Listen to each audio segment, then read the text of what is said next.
God will purify us if we don't purify ourselves. Right? God will purify us if we don't purify ourselves. అంటే మనల్ని మనము పరిశుద్ధపరచుకోకపోతే ఎవరు మనల్ని పరిశుద్ధపరుస్తారు? దేవుడు. అదేంటది, పరిశుద్ధపరచాల్సింది దేవుడే కదా అంటారా? కరెక్టే.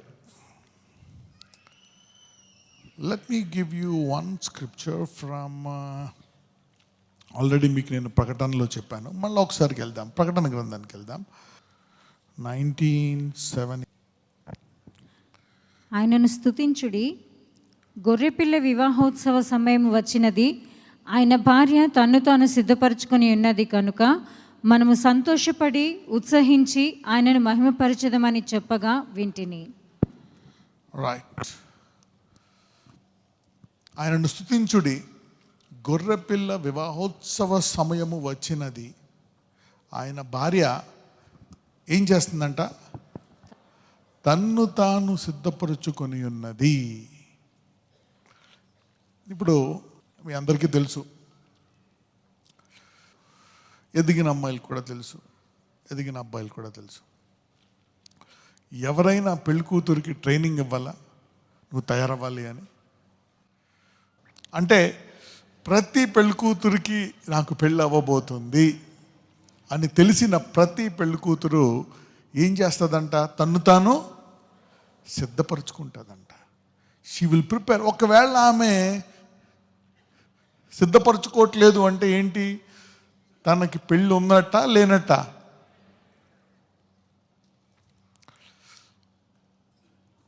ఇప్పుడు ఒక్కొక్కసారి కొంతమందికి ఇష్టం ఉండదు పెళ్ళిళ్ళు, అప్పుడు 2 తగులుతాయి. 2 బాధొచ్చు, తిట్టొచ్చు, ఇలాగని అలాగని ఇలాగని ఇలాగని, మొత్తానికి కొన్ని, అది చాలా తక్కువ శాతం ఉంటాయి అలాంటి పెళ్ళిళ్ళు. ఒకవేళ ఫోర్స్ఫుల్ అయినప్పటికీ కూడా, బలం ఇష్టం లేని పెళ్ళిళ్ళప్పుడు కూడా నాకు తెలిసి పెళ్లి కూతుళ్ళందరూ వాళ్ళంతా తయారైపోతారు. So she prepares herself. అంటే ఏంటి? ఇది పెళ్లి కుమార్తె యొక్క తత్వం. This is the nature. Okay. ఆయన గొర్రెపిల్ల వివాహోత్సవం సమయం వచ్చినది, ఆయన భార్య తన్ను తాను సిద్ధపరచుకున్నది. ఎవరైతే నేను మరి వధువుని, ఆయన వరుడు ఈ భూమి మీద పుట్టిందే నేను వధువుగా సిద్ధపడడానికి అని తెలుసుకొని ఒక గురి కలిగి ఉంటారో వాళ్ళందరూ ఏం చేస్తారంటే తన్ను తాను సిద్ధపరచుకుంటారు. So every believer will purify himself. మీరు ఇంకొకటి చూస్తే, let's see even in John, 1 యోహాను 3:3. మనము దేవుని పిల్లలమని పిలువబడినట్లు తండ్రి మనకు ఎట్టి ప్రేమను అనుగ్రహించినో చూడుడి. మనము దేవుని పిల్లలమే, ఈ హేతువు చేత లోకము మనలను ఎరుగదు, ఏలైనగా అది ఆయనను ఎరగలేదు. ప్రియులారా, ఇప్పుడు మనము దేవుని పిల్లలమై ఉన్నాము. మనం ఇక ఏమవుదుమో అది ఇంకా ప్రత్యక్షపరచబడలేదు, కానీ ఆయన ప్రత్యక్షమైనప్పుడు ఆయన ఉన్నట్లుగానే ఆయనను చూతుము కనుక ఆయనను పోలి ఉందుమని ఎరుగుదుము. ఆయన యందు ఈ నిరీక్షణ పెట్టుకున్న ప్రతి వాడును, మనం ఒక రోజు ఆయన్ని కలుసుకోవాలా. ఈ భూలోకం అంతా టెంపరీ, మనము దేవుని పిల్లలమే. ఈ నిరీక్షణ గనక ఉంటే, ఆయన యందు ఈ నిరీక్షణ పెట్టుకొనిన ప్రతి వాడును ఆయన పవిత్రుడై ఉన్నట్లుగా తన్ను పవిత్రునిగా చేసుకొనును. And every man that has this hope in himself. This hope అంటే I'm born to be the bride. ఈ భూమి మీద ప్రతి ద హోల్ ఎర్త్, అసలు ఇది భూలోక మిషన్. ఇది this is the reason why the planet has been. ఈ భూలోకాన్ని సృష్టించిందే అందుకు. అది సమస్తమును ఎవరి కొరకు? ఆయన కొరకు, ఆయన ద్వారా. అవునా కదా? ఆయన అంటే ఎవరు? All things were made for him, by him, through him, for him. అంటే he's the bride. So right from ఆదాము నుంచి ఈ భూమి మీద ఆఖరి ప్రాణం వరకు ఎవరి కొరకు చేయబడ్డారు? For Jesus, the bride. The bride. So ఈ నిరీక్షణ కలిగి నేను వధువుని, ఇక ఈ జీవితము, సో నేను ఏదైనా సరే ముందు వధువు అని గురి పెట్టుకొని ఏమన్నావు, whatever you choose, business, job, music, careers, any sort of thing, you are the bride. అందులో నువ్వు అవ్వాలన్నమాట ఇవన్నీ. ఈ నిరీక్షణ పెట్టుకున్న వాడు తను తాను ఏం చేస్తాడంట, every man that had this hope in him purifier, అక్కడ ఒక మాట ఉంటుంది, ప్యూరిఫైయర్ హిమ్సెల్ఫ్, తన్ను పవిత్రునిగా చేసుకుంటాడండి. సో ఇక్కడ దేవుడు చేస్తాడా, మనం చేసుకోవాలా? You see that now. అంటే ఇక జీవితం అంతా ఆ ఉద్యోగము, ఆ చదువు, ఆ డబ్బు అదే గురిగా పెట్టుకుంటారు. ఇంతకు ముందు అయితే కొంచెం పెద్దయ్యాక ఉండేది గురి. ఈ కాలంలో 5-6 సంవత్సరాల చిన్నపిల్లలకే డబ్బు అంటే తెలిసిపోయింది. ఎన్ని సంవత్సరాల పిల్లలకి?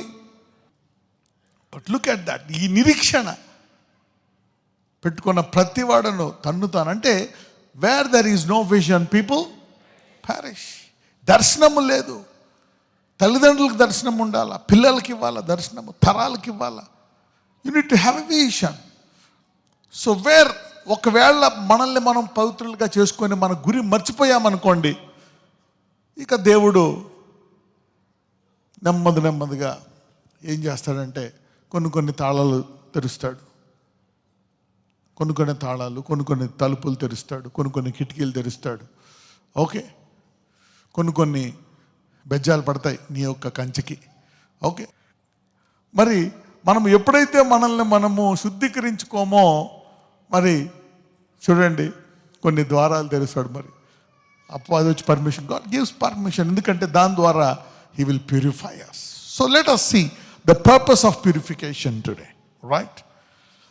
Okay, the purpose.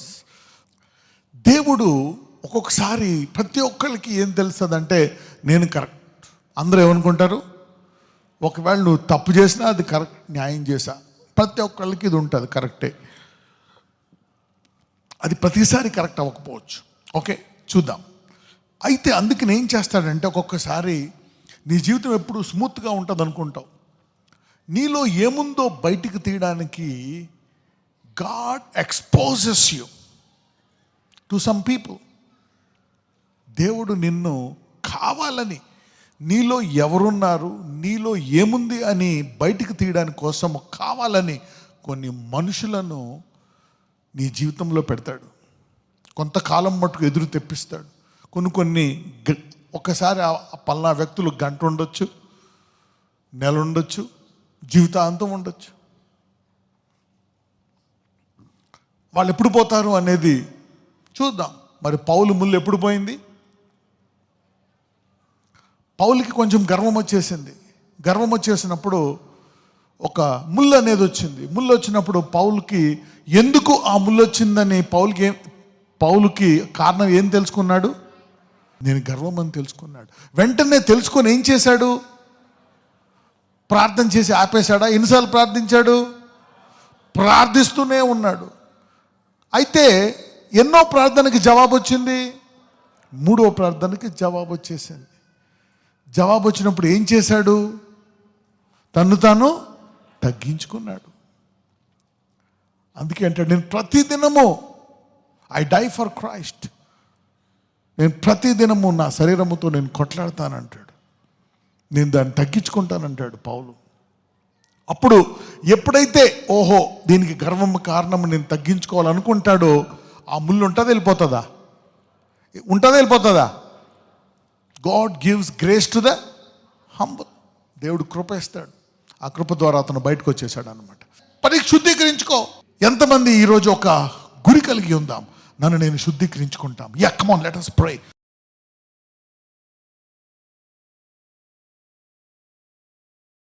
ప్రభువా, నన్ను నేను శుద్ధీకరించుకుంటాను. I want to purify myself. Search me, clean me, purify me. ఎందుకంటే ఈ కష్ట నష్టాలతో అలసిపోయాను. ఇప్పుడు నన్ను నేను శుద్ధీకరించుకునే మార్గం అయితే ఇదిగో అది హైవేగా మారుతుంది అన్నావు. I want to enter into a highway of prosperity, highway of marriage, highway of kids, highway of life. యోబు లాంటి లేక దావీదు లాంటి అటువంటి శ్రమలు రాకుండా ఇదిగో ఆ గట్టునెక్కేటువంటి కృప నాకు దయచేయమని నజరేయుడైన యేసును మనం ప్రార్థిస్తున్నాము తండ్రి. ఆమేన్.